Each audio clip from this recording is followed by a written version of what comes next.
Okay, so we're live. Hello, Megan. Hello, Ah, Shantin. Hi. How was your day?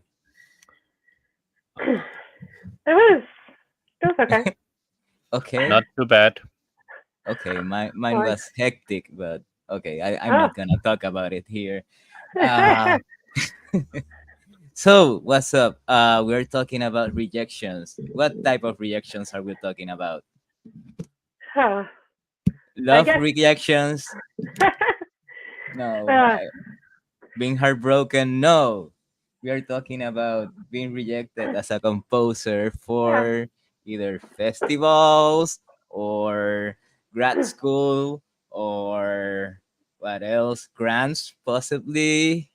Well, every type of rejection you can think of Commission. by Yeah. t-shirts, like even t-shirts, like it, that would be on an emotional level actually, and it would be closely related to being to an affectionate a love rejection in a way, right? So um what can we say about rejection? We can start by, who wants to start? Chunting, you start. You're a good starter. May I reject you? Yeah. Should I go get out of here? I rejected my guitar, as I told you Oh, guys. very very I'm sorry about that. not playing in it for a while. Every rejection letter begins with which begins with sorry. So yeah, You think so? I think almost all of them begins in some kind of apologies, but you just don't feel that way. Yeah. I I used yeah. to I used to keep a folder in my emails of rejections, and it was like they will tell you like in the middle, like, oh, we love your work, blah blah blah, you're an outstanding composer, blah blah blah blah blah, and then in the middle, but, and then So, what when was you, your intention upon saving them all? it's just like to remind myself of how many times it takes to get rejected for one success, right? Like Yeah. the norm will be to be rejected. It will, like, as a composer, I will say so. For most of us, let's say, there will always be the straight A student like Lily Boulanger or Tchaikovsky, right? Uh Like we huh. talked about during the week, like they got accepted into everything and stuff like that. Well, and I definitely think acceptance and like style can be intertwined, and I feel like a lot of people who write music in older styles tend to get more acceptance because there's a lot of um, budget and grants and things that are brought on by very conservative foundations. Yes, definitely. What is proof and tried is like it's easier to move around, to get some funding, to sell, to be rentable and stuff like that. If you have more of an idiosyncratic language as a composer, something that has not been tested by audiences, or even, I think I was talking about this with Pang at some point, like Bernie Howe, for example, if he didn't have if he wasn't a household name, would he get played in the same way? Probably no. Uh, it was after he made a name for himself that people started taking him seriously and started wanting to play his music. For Yeah, example, but his music before that, I feel like, is his best music, in my opinion. yeah, probably he His had early to. stuff is superb, um, but He probably had to run behind performers. Hey, please, please perform this unplayable music that is written in such a complex way, or something like that. well, yeah, and I guess, I mean, I think we talked about it a little bit of the comment from another composer, but I probably would apply to someone like Brian Ferneyhough. If a group were to commission some Brian Ferneyhough to write a piece, they would expect certain things. They would expect really complex Oh, yeah, yeah. rhythms and The you brand. know, and they would expect to be able to show off their virtuosic nature as a performer. And if he gave them something that was completely different, that was like this very sparse, delicate music, I don't think the performers would be that thrilled with that, because I think there is an athleticism to performing his music that draws a very particular type of performer. Yeah, somehow it made me think of Feldman also. If you commission a piece from Feldman, then you will expect this very soft music, long, like half Hmm. an hour at least of music and stuff like that. So yeah, branding has to do with acceptance. So yeah, that's something to keep in mind in this Hmm. conversation. Something you wanna add, something? I would say if you receive a rejection, maybe it's not Mhm. about your quality. I think most of the time it's about whether your stuff is understood. Yeah, that's Yeah, a great point. That's a great Hmm. point yeah, because because the way you feel is that okay, I'm not good enough, and that ties into something I wanted Hmm. to say earlier of the feeling like you have an imposter syndrome or something like similar to that. since you talked about branding a moment ago, Hmm. if you got rejected, maybe perhaps the best way to deal with it is to keep on doing the same thing. So people may have more opportunities to understand your craft a little bit better. Yeah. Yeah. It is not a good way, in my opinion, it's not a good way to try to compose like other successful composers. It is not about what to do to be successful. It's about what you want to do as a composer. Hmm. Somehow receiving a rejection is not a bad sign. It is a way that we get to know that perhaps your language, vocabularies, forms, or whatever could be a little bit hard to be accepted. But it doesn't mean that you are wrong. It doesn't mean that Hmm. your music is bad. But it could also mean that you are trying to be like another composer and you are not developing your own style. Because I always think about Bartok. I talk about Bartok and the Rom rejections, the many rejections he got.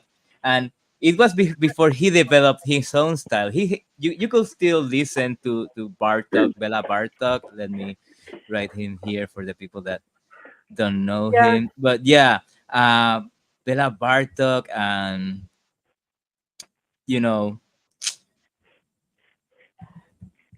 he got rejected. So the stuff was that he was trying to compose in what language? In a late romantic language, but that wasn't natural to him.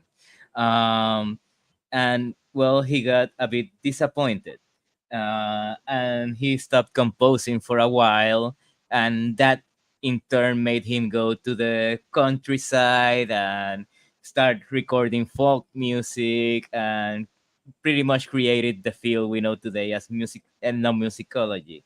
So that helped him develop his own style, and well, in turn, that made him uh, remain in the history of music, and he's gonna remain in the canon of Western music.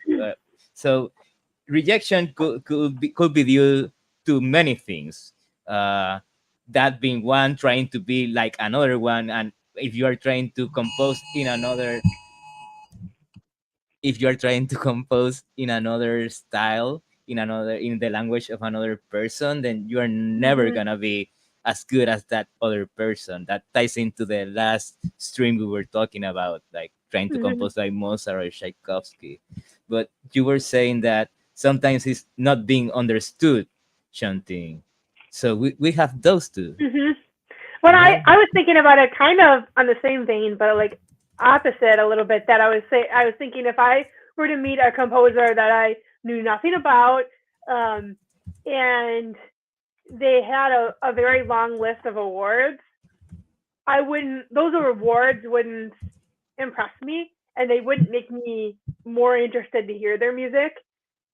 If I'm really being honest, I feel like it actually might make me a little bit less interested uh, in hearing their music. Um, Sorry, can you repeat that?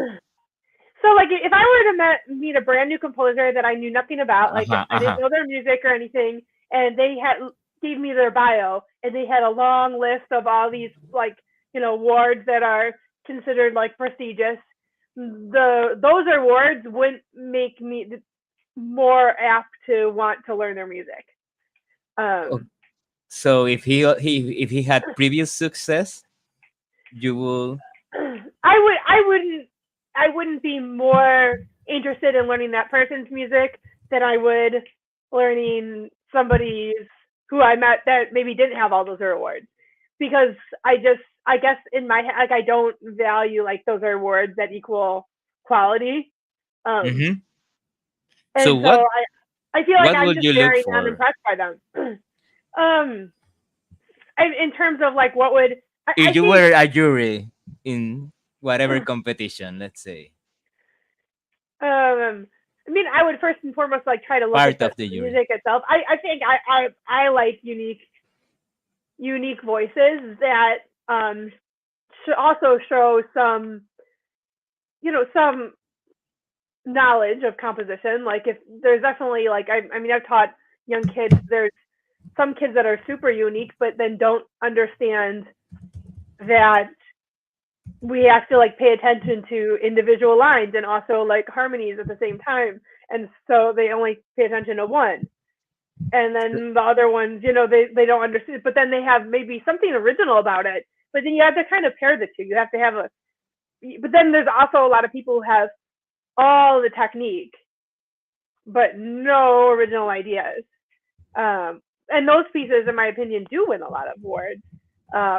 But I mean I think I would rather give an Or award to an original idea that didn't have the technique, but hopefully they merge together. so you are looking for uniqueness, for originality. Then in the end, would you say? um Something that I like, yeah, I mean it doesn't have to be like totally unique, but something I feel like adds to the repertoire and kind of feels like maybe I start to know the composer a little bit, like I can kind of envision what their personalities might be like, or what they might be trying to convey, something that has personality in it. um Individuality, yeah, personality.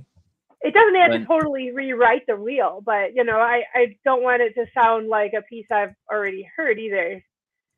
okay, so for any I composer listening or any artist listening, I'm gonna put it on screen like what we came up with.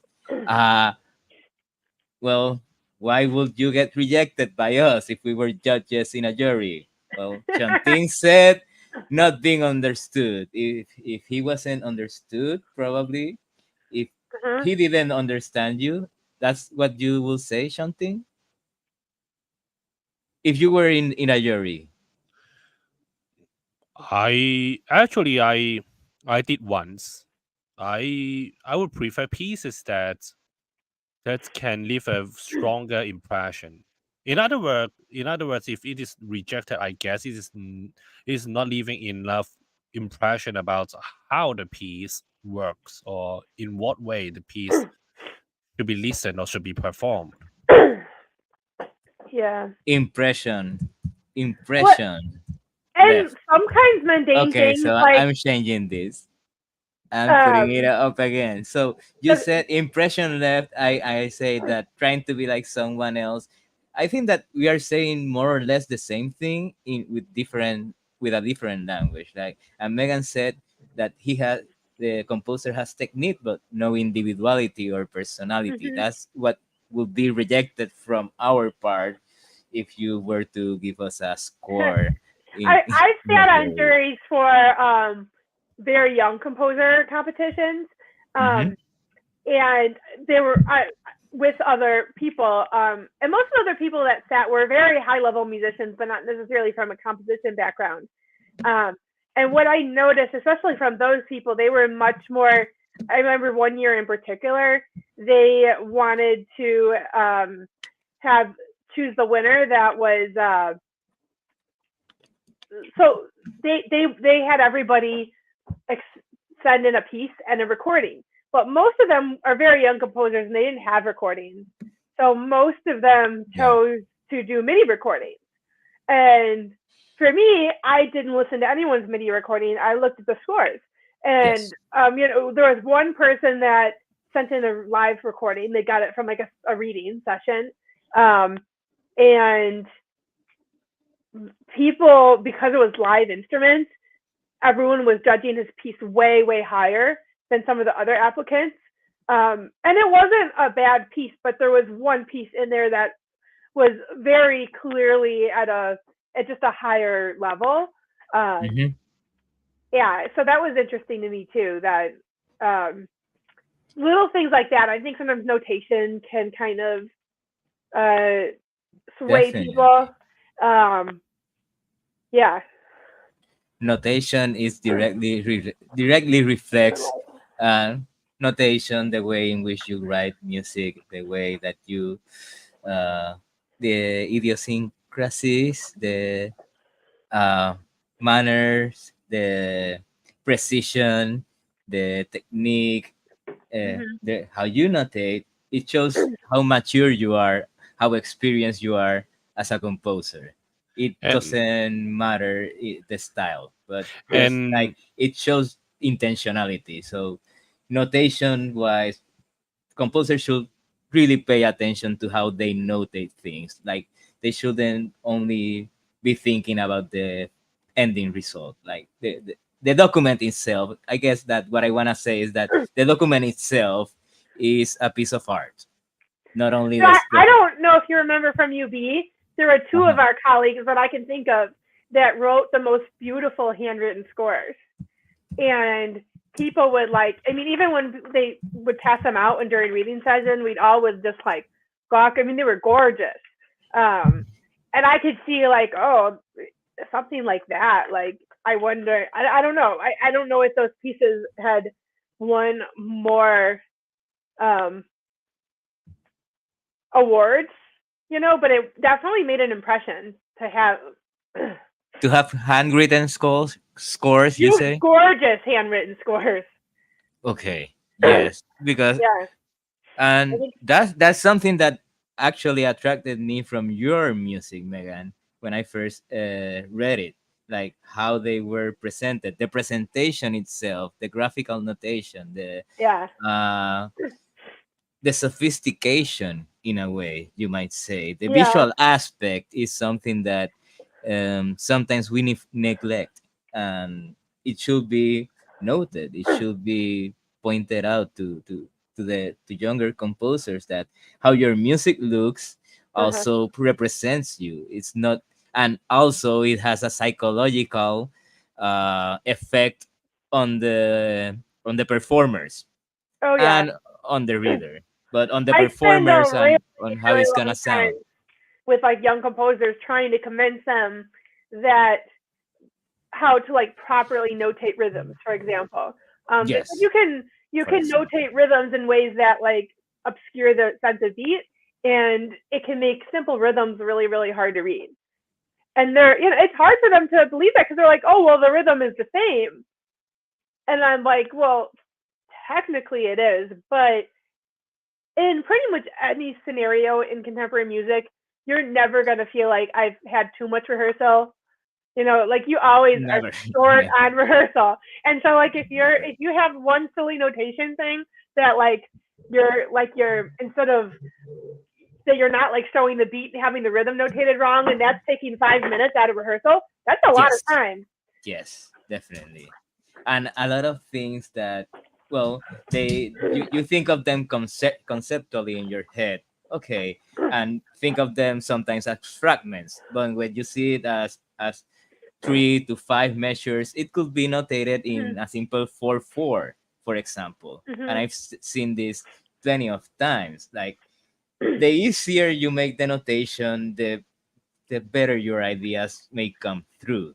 So, how does this tie in with rejection? Well, clarity in articulating your own music, clarity in um, clarity in reading your music, in transmitting. Like, how do you want to communicate with other musicians, which in turn are the ones that are your messengers to the public, to the audience?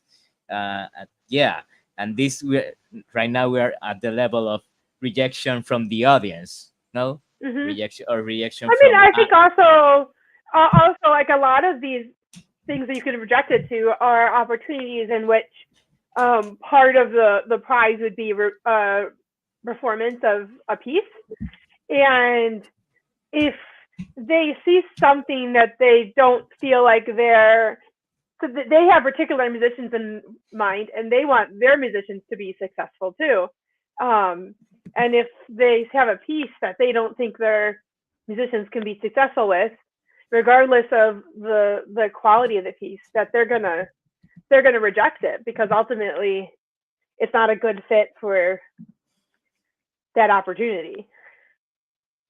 yeah, I think that what yeah how I interpret that is that, well, rejection can come from many reasons. Like, so if somebody's having a bad day, and woke up from the wrong side of the bed, and the first thing he sees is your score, he or she sees is your score, then you might get rejected, right? Mhm. Like, there might be so many reasons, and but we all take it harshly, as composers, as artists. We all take it like very Yeah. harshly, very personal, I when mean, for sometimes me, it I think it isn't. depends what the rejection is from.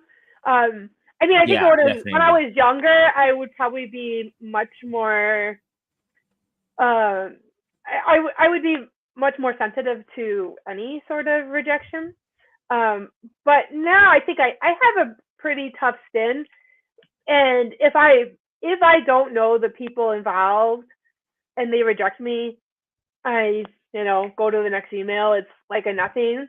But um, if I do know the people and I feel like they've been and they're people I really respect, that hits a little bit. That hits a little bit harder. Like I know for me, like one time, um, I had a mentor that was a really big supporter of my music, who just really did not like um, one of the first pieces I wrote at Buffalo, my string quartet I wrote for Jack.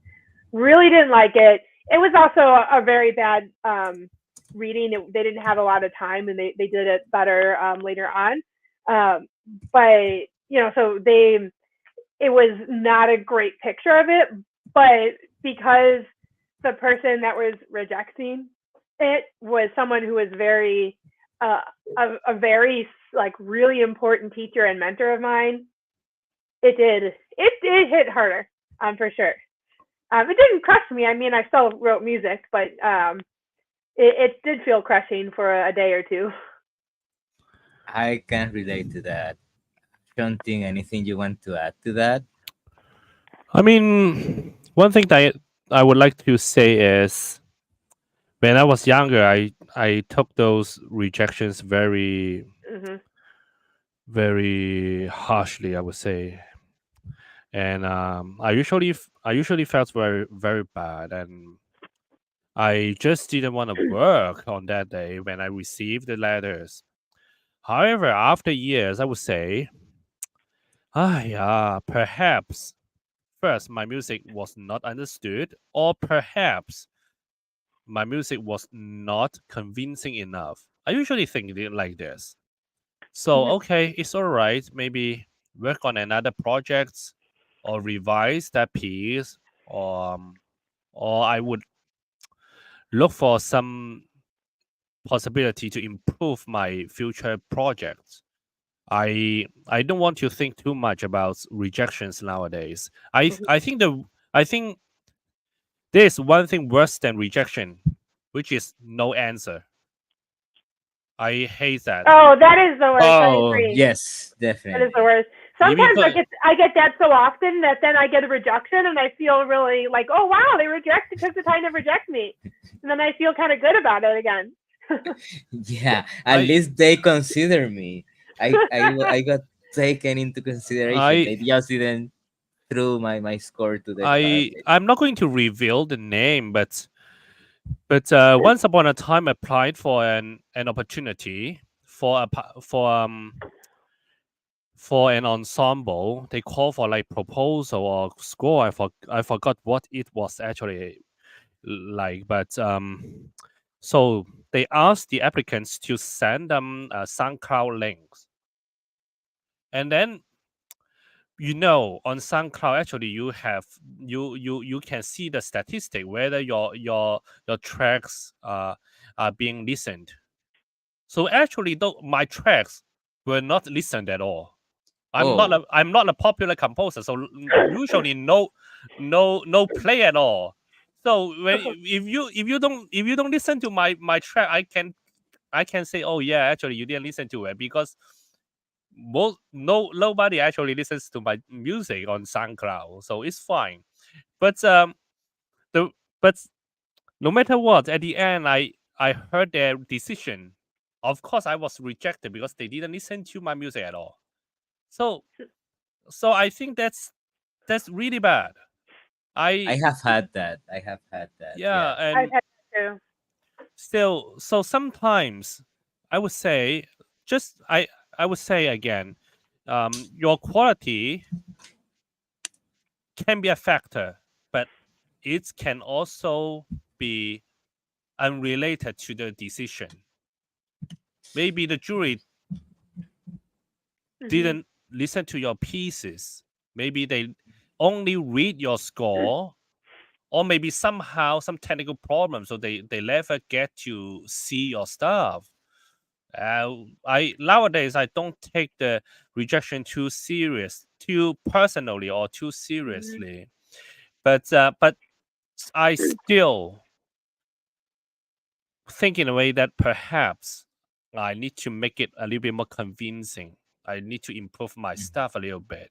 Um, I am before I wrote my dissertation. Actually, I received a lot of rejection in the same year. In the same year, I graduated from UB in 2015, and Yeah. I wrote a dissertation like like half like um like half a year before that. Um, and then I received a lot of rejection the summer before. Mhm. Um, I would say I had a rather easy uh, career before the graduation. I applied for quite a lot of things, and usually I got accepted for at least one or two things a year. But the year before my dissertation was particularly harsh. I only received rejection. I only received rejection. There are no exaggeration here. And then Mhm. in one of the application at the end, the secretary or the admin wrote us that um, the professor would like to give us feedback if we emailed him. So I Mhm. e- so I so I okay. So I decided to write him an email. I didn't know him at that time, and then later on he wrote me something, commented on my portfolio, and then I worked on my dissertation. So Uh, it was kind of fuel. It put you up in spirits. It Some put you a bit in higher spirits that you were at the time. Let's say. I would say I at least at that time after receiving the email I I kind I I understood better about what is going on, what I could do for my composition. At least I Yeah. feel like I had something to do instead of just waiting for another rejection or acceptance.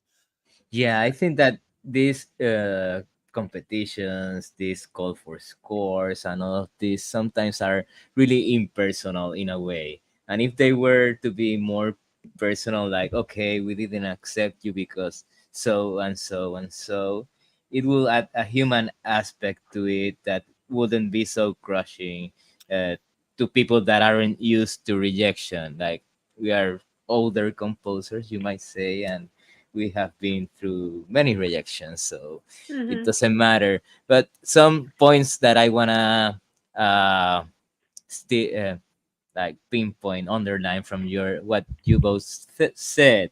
What you said, something about not being listened to in the music, it can also extend to applying for to get hired as a tenure track professor and stuff like that, and well, how the world works in general. Like sometimes, and this is a truth that every artist and every person has to deal with, is the political aspect. What do I mean by that? Sometimes they already have a person in mind that they want to uh, hire, that they have already pre-selected, that they have already chosen for the job. They are just doing the whole thing for the theatrics of this stuff. Like that's how the world sometimes work in many ways. It's uh, it would be ideal if it were a real meritocracy, but the truth is that it we don't live in 100% of a meritocracy. Although that's the Mhm. ideal. That's one point. When they don't listen to your music, well, what can you do? I've kind of grown a bit of thicker skin towards that. Like it's okay. Um, when especially how I said to you guys, like Puerto Rico isn't so much an avant-garde type of place concerning music in regards to music. We're pretty conservative here. Generally speaking, you got your niches here, you got your niches there. Yeah, sure, but it's no New York like you Shanting. It's no Chicago where you can Mhm. pretty much go every weekend and have listen to new music in the sense that avant-garde music. Mhm. Um, Also, Megan pointed out what did you point it out how where the rejection comes from, right? Mhm. I will also add to that that how you see your piece, how you see your work, how important you see a specific piece, how much weight you Mhm. give to that piece. If you think that Mhm. you've worked a lot on that piece and you put your soul, you put blood on it, and That's you true. put years and a lot Yeah. of work. Like And it's harder I for would one say that person. that piece that got torn up, that string Uh-huh. quartet, was like a Oh, very important piece for yes. me. It Uh-huh. was. I had one So piece. it was a combination of both Yeah, then. it was very different than I had things that were kind of like maybe like it wasn't like that I was kind of dealing with physical aspects and things a little bit, but that was like a huge jump from anything I'd ever done. It was You were very proud of that piece. very different. Yeah, I'd worked really hard at it. And That was my I first do think it's a impression of good you. piece. That Um, was my first yeah. impression of you, and I really liked it. And Like I thought it was a good. what I saw. Thought it was a good piece, even when when it was they were beginning to rehearse it and it wasn't going well, and then and then it got ripped apart, and then later on, it got they spent more time with it and they did it better, Do and it you got more of a life. So do you guys remember Shantin? Did you um remember that reading in 2010? I won't say the string quartet name, but do I, you remember? No, the seminar after that, like Felder came in, an old teacher, David Felder came into the seminar like with his head a bit down, like, well, I'm sorry for you guys. It was a very bad reading. I oh understand, etc., etc. It was like a very depressing seminar.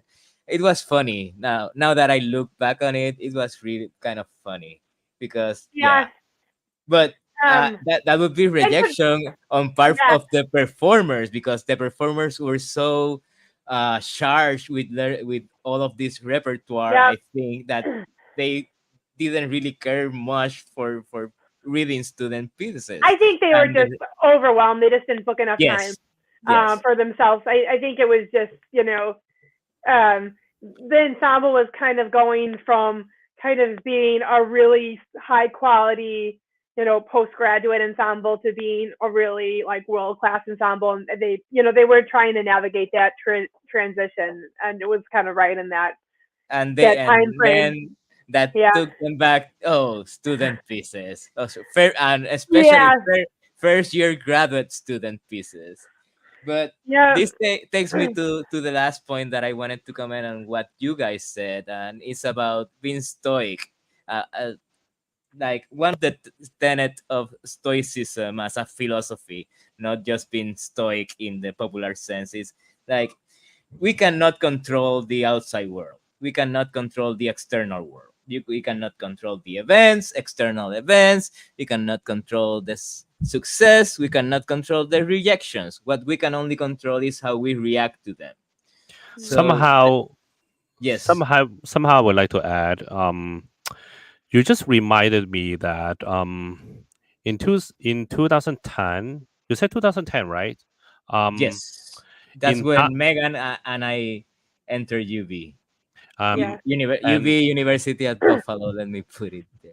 and yeah. actually, Jack Quartet had a reading session or workshop, whatever, in Darmstadt, Uh and huh. actually I applied for that, and I was accepted, but we all know David was not very positive about Darmstadt, and also I Hmm. was short of money, so Well, I don't. I don't think I he was didn't not very go. positive about Darmstadt as like So I didn't that it go sucks. He there. just thought it was more like of a fun, hanging social connection experience that maybe wasn't worth his funding Actually, I money. went to Darmstadt in 2004. Yeah, Darmstadt. I did So Darmstadt in 2016. okay, so I why haven't been to Darmstadt. Darmstadt, no, it's not written like that. Darmstadt is Um, a new I think music SC. festival that been IMD, something like that. around since the 50s, I want to say. The reason for me bringing this Very up again, important. because But now it's become more of a social event. actually before the Jack Quartet workshop at UV, I wrote an email to David. I told him that I was accepted for the workshop in Darmstadt, but I didn't attend. May I talk to Jack Quartet, or may I show them the revision of the old string quartet, because I had an string quartet earlier at UB. And and then actually what happened was I was late. Oh. I didn't actually come to the seminar. Mm-hmm. I think I didn't come to the seminar, or I had a copy with me, but I didn't come at the right time. And actually David didn't reply to my email either. So I was timid, and I didn't know whether I should come up to like Jack Quartet after such a Yeah. overwhelming reading session. So I didn't Was do anything. was this your You should. second year? I When did you guess enter UB? I didn't remember, maybe 2008 or something like that. And Something like Okay. that. You don't yeah, remember the year I you didn't entered remember, UB? to be honest. 2008 maybe. I was a bad student and I stayed at the university for too long, and then I couldn't remember a damn thing. Anyway, anyway, um, one thing after Were you a years, straight A student? I often tell my wife Tiffany that, what if you are accepted for the music that is not too good? Yeah. I was accepted for for that workshop, but when I look back, I I don't think that piece was good. I don't think that. I don't think too positively about that. I even removed it from my list of compositions. I didn't send it out Really? a lot, and Ouch. Hmm. Poor piece. somehow I would say, perhaps it's good that I didn't even attend that workshop in Darmstadt, and didn't look silly by handing out some kind of music sheets to the quartet. I don't know. We cannot Mhm.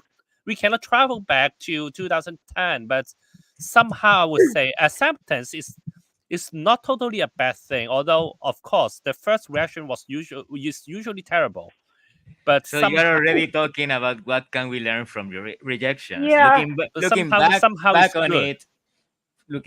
it, it was the best thing that could happen to you because I you mean, wouldn't have shown that music and be proud of it, well, and right? it's hard. I think when we're rejected, when we're younger, sometimes we view rejections as what the quality is. Like we get this piece gets accepted, and it's like, oh, I must have done a really good job, or it doesn't get accepted, and um, you know, it must be a bad piece. But I feel like now, like at our age, like we could probably stand alone and say like, this piece I wrote, this piece is a good piece. Like maybe this piece I didn't really get it. I mean, I think there are some instances that I have that I wrote a piece that I think it's a good piece, but I really totally failed in writing it for the situation I was writing it for. I've done that.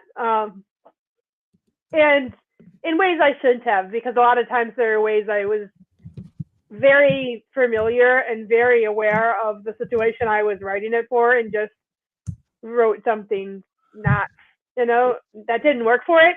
And I try to learn from those mistakes and not do that. But like now I can have a piece like my string quartet rejected, and I did have my that string quartet did get more positive feedback later on, but like I could look after it and say now like, oh, that was a great piece. But even at the time, I mean, I was a first year grad student. I will Mhm. say I got negative feedback from the quartet, and then I got negative feedback from one of my mentors that was like a really close mentor to me, and that was even more crushing. And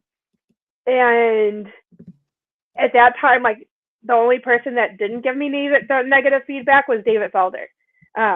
And at that point, like it was actually very important because I think he could sense that like I probably would have totally trashed not Oh, only the piece but everything I was doing, yeah, yeah. um, had it not been from someone saying like, oh, and he didn't say much about it. He just said like, oh, I'm kind of more interested to hear this piece now. That's like about it. It wasn't like overwhelmingly like, oh, this piece is great or anything like that. But it was like enough, and like for that time of my life. And now I don't think I would even need that. Um, Hmm.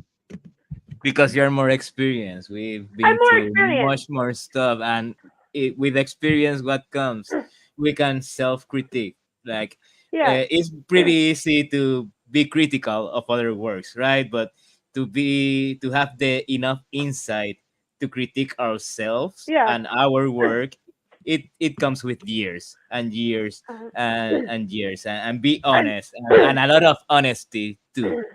I mean, I Also, think we all would say that there are pieces of our own music that are probably that we consider to be better pieces than other pieces we wrote.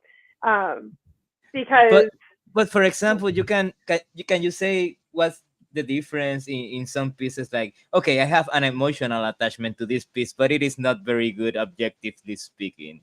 But this piece is kind of better technically speaking, but I wrote it in another time period of my life, not as emotional. For example, uh, I think in my work it always lines up. The one that I have a more emotional attachment to are the pieces that have have done better, are the pieces that I think are better. But I don't know. It's also hard to say because like a lot of the pieces have gotten better performances of those pieces. So I can relate to because yeah, so some piece I had for guitar was really, really bad in performance, but then I went on with the same player with more preparation. We went into a recording studio and recorded it and my intention came through, and it was a totally different piece. So Mhm. yeah, that has a lot to do too with it. But the other thing, the emotional thing, yeah, this is art in the end. We cannot solely judge it on technique. Like, Yeah. yeah, there's always gonna be that other aspect, whereas we like it or not. And even logic, even when you think about what logic is, sometimes you can argue. You could make the argument at least that logic is an invention from the human being to validate his emotions in a more empirical, objective manner, and argue them, explain them, articulate them to other people Mhm. so that they can validate them. Some stuff Yeah. to consider. But I mean, I think for me too, like I'm also a composer. Like I came, we all were students of David Felder, who obsessively edited his piece, and I almost never edit my piece. I will say, I almost never edit them. I mean, I'm editing them obsessively while I'm working on them. But then once I'm done and I give it to the player, it's like I'm Yeah, done. I kind of put it out of my hands. And if even if there are things that I might want to consider, I just kind of consider them in another piece rather than going on. I I don't know. totally That's just get you how my because brain works. it's a snapshot from that point of Yeah. your life. It's like if you are revising it 10 years after or so, it's like you are contaminating it in a way. Yeah, not Mhm. in such a good way. And yeah, I remember he was pretty he revised a lot. I would say that he was like one or two steps below Pierre Boulez, Mhm. uh, because Pierre Boulez, as we all know, he revised pieces up until his death, I believe, in But I don't know. 2016. Well, And whether they were um, successful or not, like I just kind of was. the I thing let is, the piece take did me. they this all of those revisions that Boulez did they change the pieces that much that they merited all of that revision? I I don't will know. say no. I will say no. But anyway, we're straying away from the subject of being Yeah. rejected. Well, not really, because that's a rejection of your old self. You have to Yeah. accept your old self too, and because your old self is it's kind of like, well, a stepping stone into what you are now as a composer and as a human being. It's all the same in a way. Mhm. So yeah, being obsessive about revising pieces, be careful with that, because you are revising yourself as an individual, and you cannot change yourself how you were 10 years ago, 5 years ago, as a composer Mhm. or as an individual. Uh, Chunting, anything you want to say, you add to this? I basically agree with you. Yeah, Yeah. thank you very Yeah. much. Yeah, I don't want to give you another rejection today. I haven't rejected you, I think. Ah, No, my honor. Yeah, But I. well, but to be a little bit more meaningful is I just want to I just want to elaborate what what I said like 5 minutes ago about like acceptance, because today should be about rejection, but it's a little bit about acceptance. Um, if you imagine if you write a piece like Tchaikovsky and it gets regularly performed and you get whatever prize. For example, you became a fellow of Academy of like Arts and Music, whatever. If you mhm. don't want to compose like Tchaikovsky, but you get accepted, get recognized for that, I don't think you will live a happy life. Yeah, They will expect you to write in that style. and That's then what Megan was saying earlier, and Mhm. then pretty much about your brand as a composer. and then Mhm. and then and then and then New York Phil will invite you to write a symphony number six pathetic again. Then you will need to write Mhm. a slow and a sorrowful final movement for your to end your symphony. You won't Mhm. like this life. You won't like it.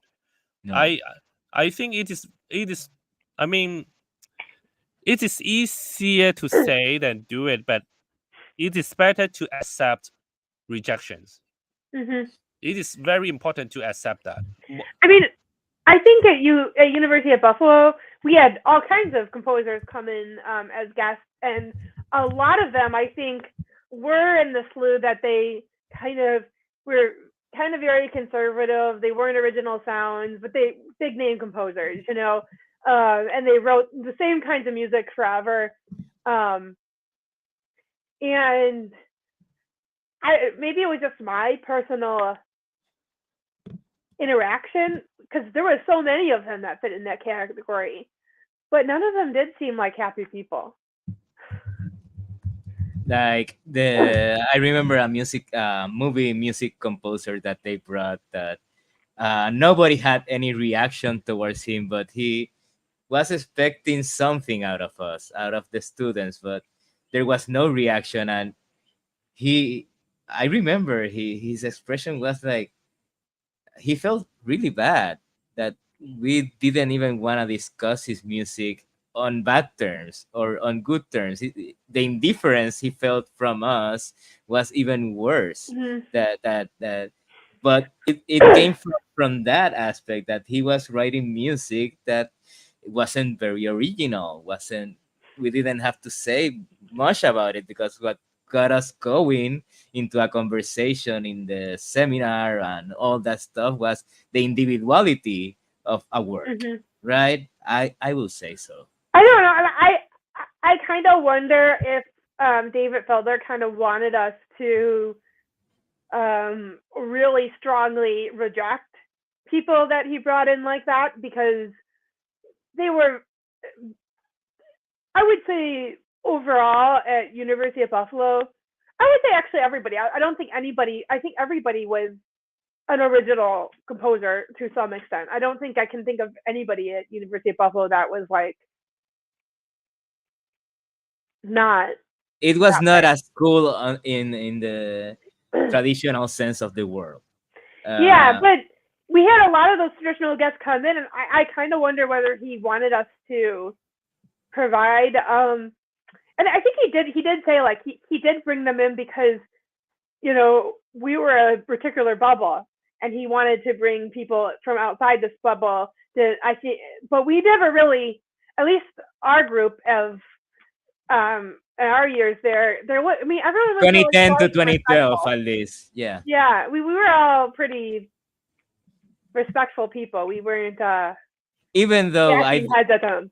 I've told you this before. Even though I didn't like other composers' music, I could respect them because they were Uh-huh. going for their own thing, and I could see when they were high on the technical level, like they were Oh, highly sure. skilled on the technical level, orchestrational level, formal level, technical techniques level, etc., etc. But yeah, I have said this many times. Like I felt like it was like the X-Men in a way because everybody had their own power, their own special ability that they kind of specialized on, and nobody's music sounded like anybody else's music. That's something that you could say for sure Oh, uh, yeah. from UV. And nobody's music sounded like any of the faculty's music either. Oh, definitely, uh, Yeah. definitely. Like that makes me wonder. Yeah, that's what. Uh, yeah, no, I think nobody sounded like Felder for No. sure. Even like Something Saddleman, or I don't think anyone started like that either. I mean,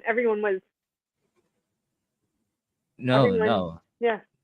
no. Even I remember the people that studied with Cord Lippy, like even in the electronic music world, in the electronic music composition world, it wasn't like that. Shantin, you were gonna say something. I kind of heard you, right?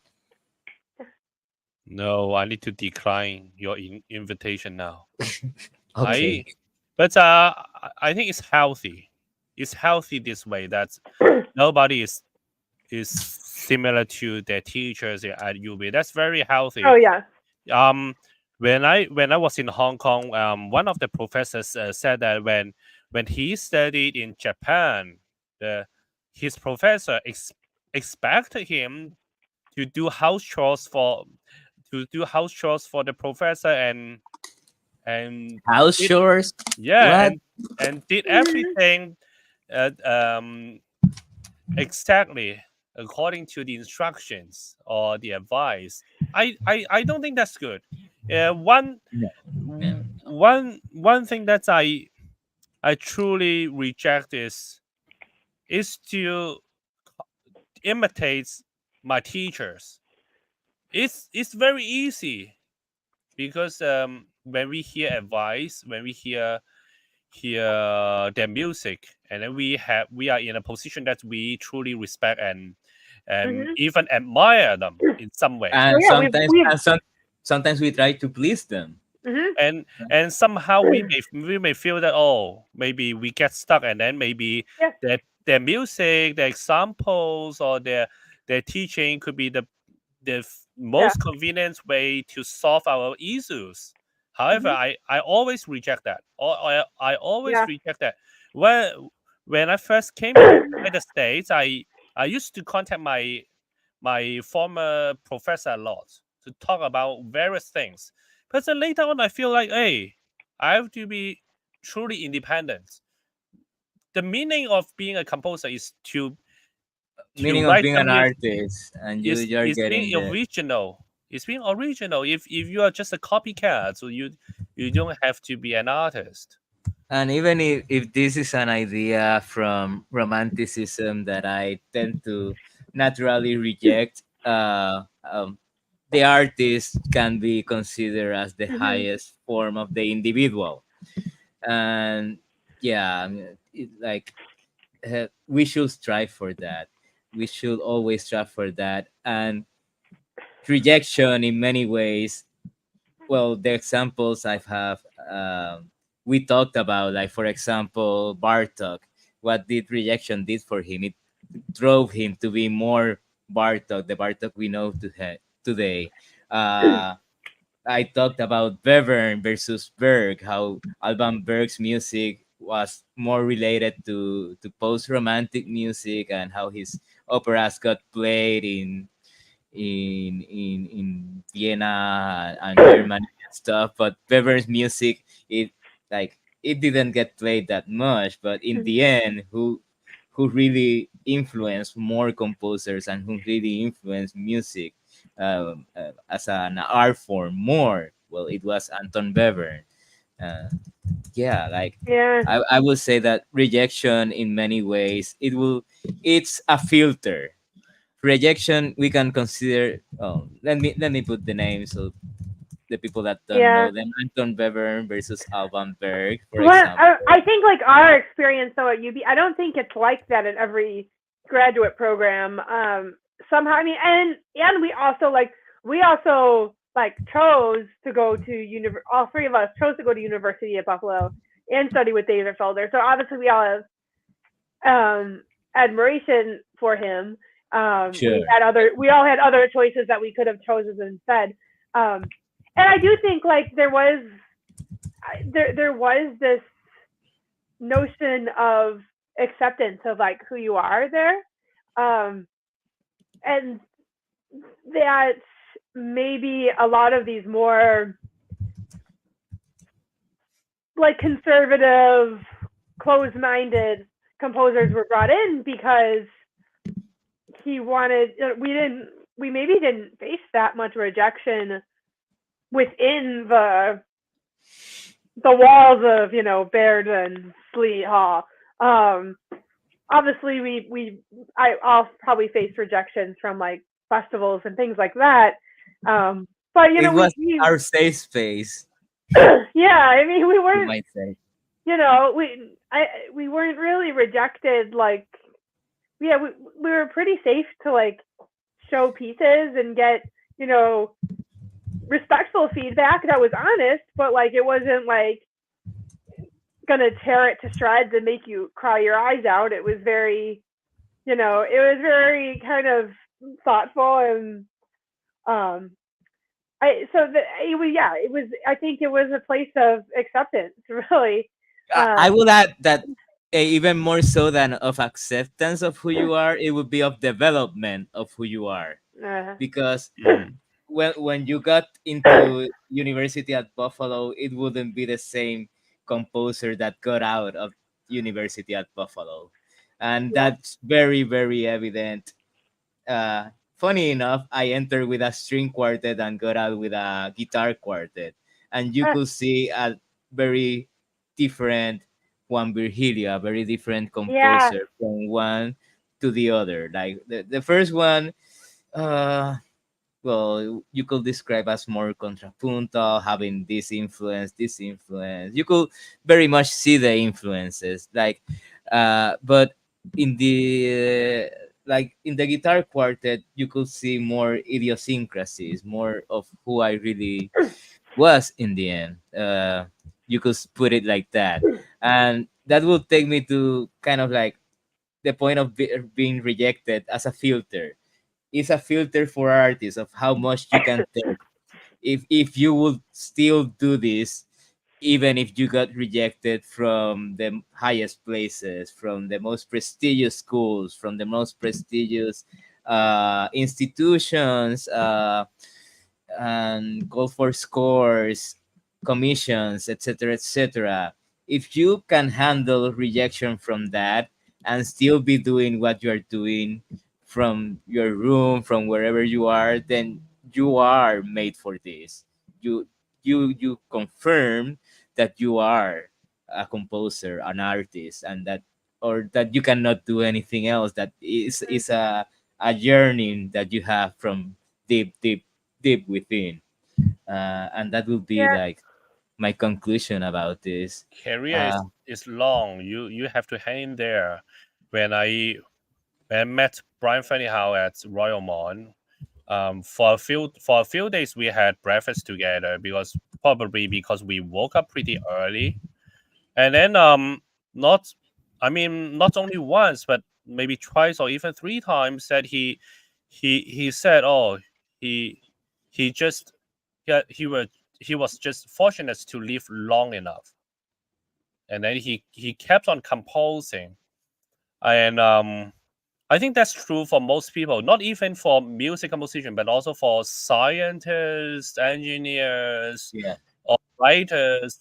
When you want to be good at your good at your field, you need to hang in there. You basically face a lot of rejections. It is somehow inevitable.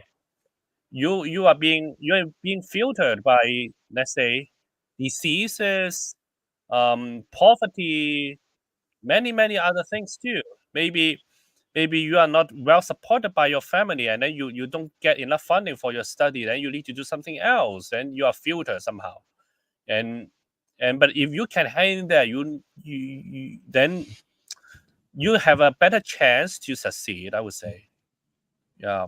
I, I When I was in Hong Kong, a classmate, or not classmate, a schoolmate who is like a few years older than me, he was like a star composition student there, and he got accepted to Columbia, and went to Gaudium, and he won many things, regional or something international too, at least at that level, at that age group.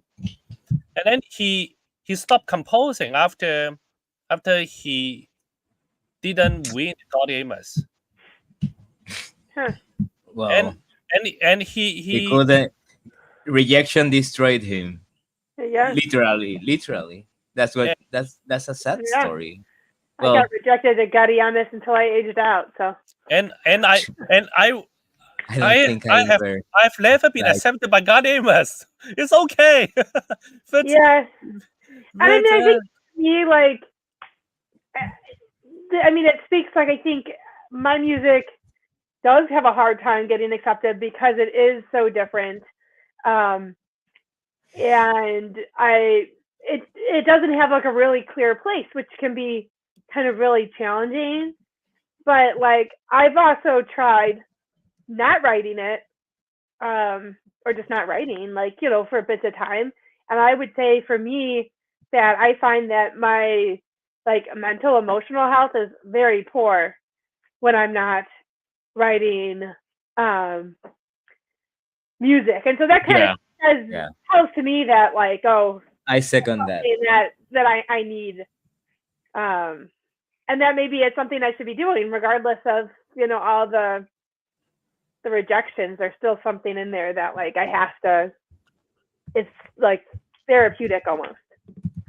That also makes me think that acceptance is being part of the group, and it kind of like, in a way, is counterintuitive to what the artist is meant to be doing. The artist is meant to be doing his own thing, at least from my point of view. I probably am seeing it from a too much of a romantic point of view or something, but whatever. I think that acceptance is if you want to be part of the group, whereas being rejected is like, okay, I'm gonna do what I'm gonna do. I'm gonna express myself. I'm gonna express it in my own language, and if people don't accept it, well, this is what I need to write, this is what I need to Mhm. compose, so I won't compromise my writing because of this group, because being part of the group, etc., etc.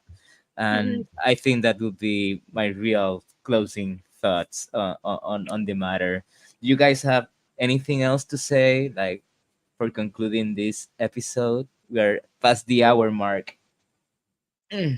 Oh. I think you guys know pretty room, the uh price of room. If ah you if yeah, you that's what I was referring to. if That Bartok lost many times, at what got him Oh yeah, into the Rome project.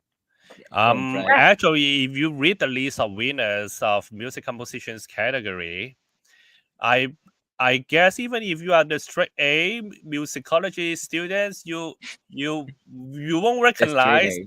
more than 90% of the names. Yeah. You some Yes.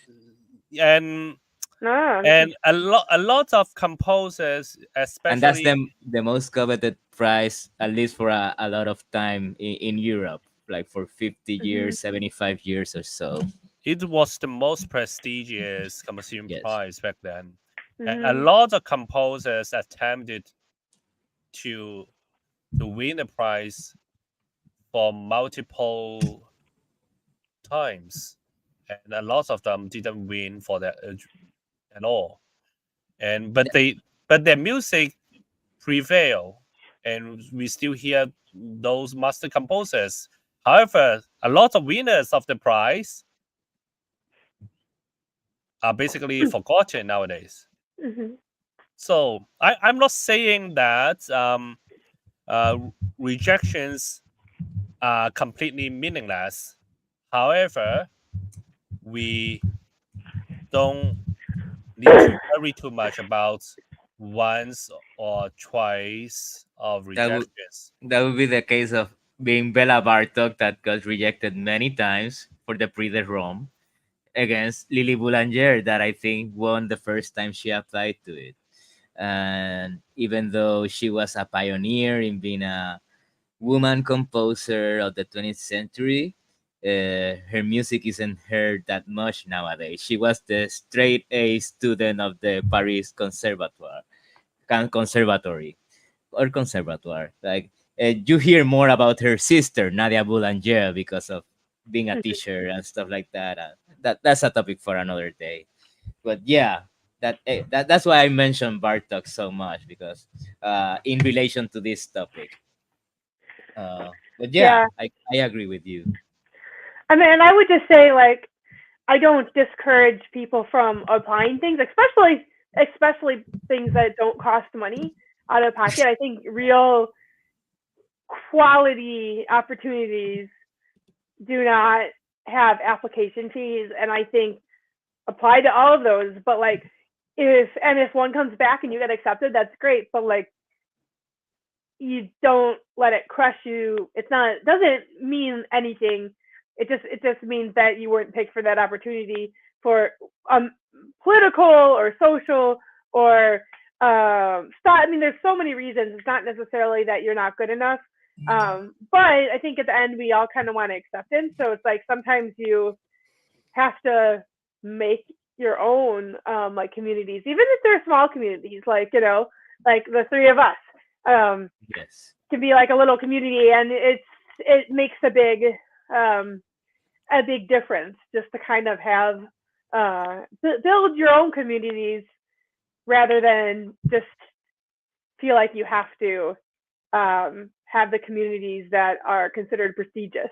Yeah, I kind of put it like it in too much of a polar way, like accepting if it's being part of the group. But we as human beings, we can not we need to be part of a group. But what would you rather be in a group that is not like you are, like living another person's life, or rather live your own life, right? You're in your own language, and you will attract the correct people into your Hmm. life, right? That's what Hmm. I think. Yep. Somehow it's just like dating. Yeah. Hmm. Yes, precisely. Yeah, I know, and we opened that up talking about rejection as in dating, and it's not like it, but maybe it Is is. Yeah, I think we should think more about that point, about that analogy or metaphor. Maybe it is. Yeah. Uh, we talked about being ghosted as composers, all sorts of things. Oh my god. I don't want to comment on that. you know, Okay, so anything else from you guys? I got nothing else no. for today. I think it's good. It's good. We're Oh, good. Yep. Okay. Well, I think that came out pretty nice. Well, I hope to see you next Monday, same place, same hour, right? yeah. Yep. Yep. 7:30 p.m. Eastern Time, 6:30 p.m. Central Standard Time, etc., etc. It The sounds like a Forgotten plan. Composer stream. Well, we'll see you guys then. Be safe. Bye. Peace. Bye.